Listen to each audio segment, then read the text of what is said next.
Dear students, welcome to our class on climate and animals. Okay, now before we go into the actual impact of meteorological elements on animals, particularly milky animals, okay, and drought purpose animals, let us see the basic definitions of three sciences.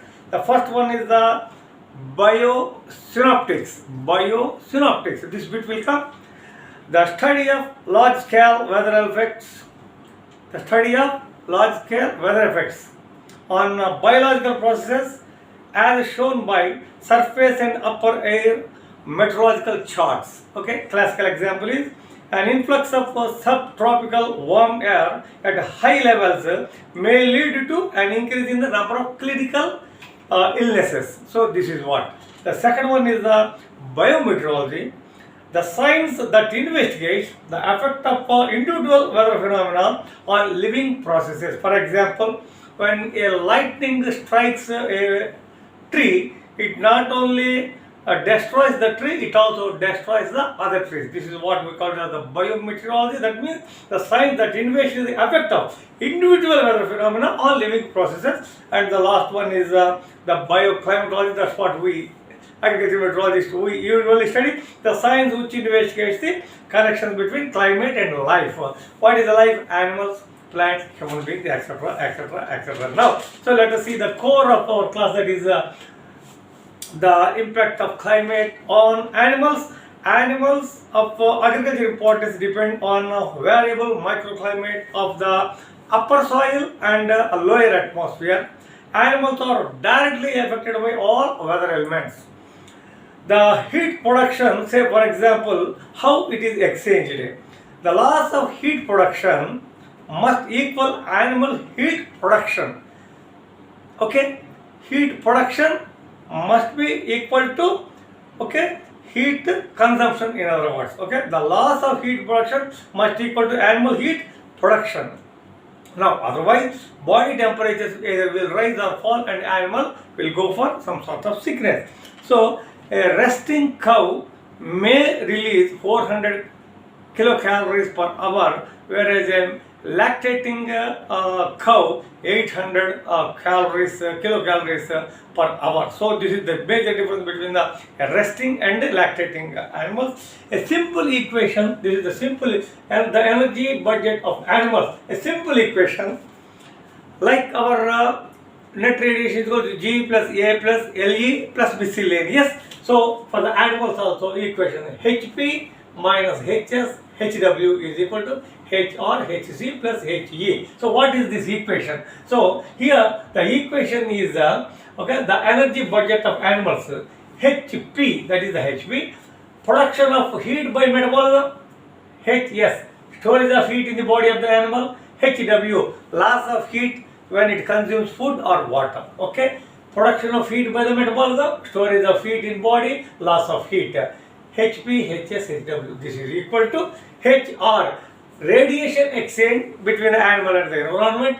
Hc, convectional heat exchange or conduction heat exchange. He, the loss of heat by evaporation from the animal into the atmosphere. Okay, so atmosphere acts, okay, on the animal, the way in which I am exchanging my energy between wall and me, by this board and me, by this camera and me. Similarly, animal and atmosphere interact, radiation exchange, conduction, convection exchange, heat loss. When I am talking to you, I lose some sort of water. Okay, suppose some AC or fan is there, from my body energy is taken, I feel it comfortable. So similar. So once again, Hp minus Hs plus Hw, that means production of heat by the metabolism in the animal, storage of is minus storage of heat in the body, and the loss of heat for water and food. So this is the equation. Now, so let us see, mostly the direct effect of environment or atmosphere upon animals is through this balancing of heat, heat production, heat consumption, heat production, heat consumption. Okay, right. So mostly the direct effect of environment or atmosphere upon the animals is through this balancing of heat and the struggle to maintain a comfortable normal body temperature, because okay, body temperature of the animal has to be maintained. So animals that tolerate heat, whether it is high or low, okay, and which produce much either at high temperature or low temperature are preferred by geneticists, animal geneticists and the farmers. Production by most of the animals declines markedly when temperatures exceed for a long time. The critical temperatures are usually between say 35 and 65 degrees Fahrenheit. For most of the animals it is 75 to 90 degrees Fahrenheit. For milking animals it is 35 to 65. Most of the animals 75 to 95 degrees Fahrenheit, not degrees centigrade, degrees Fahrenheit, degrees Fahrenheit, degrees Fahrenheit.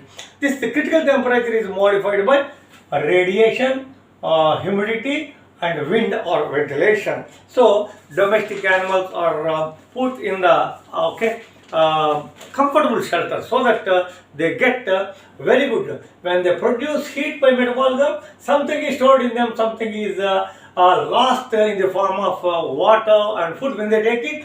This must be equal to radiation exchange between animal and atmosphere, convection and convection exchange between animal and atmosphere, and loss of heat by evaporation. Now, see a small diagram just I would like to explain to you here.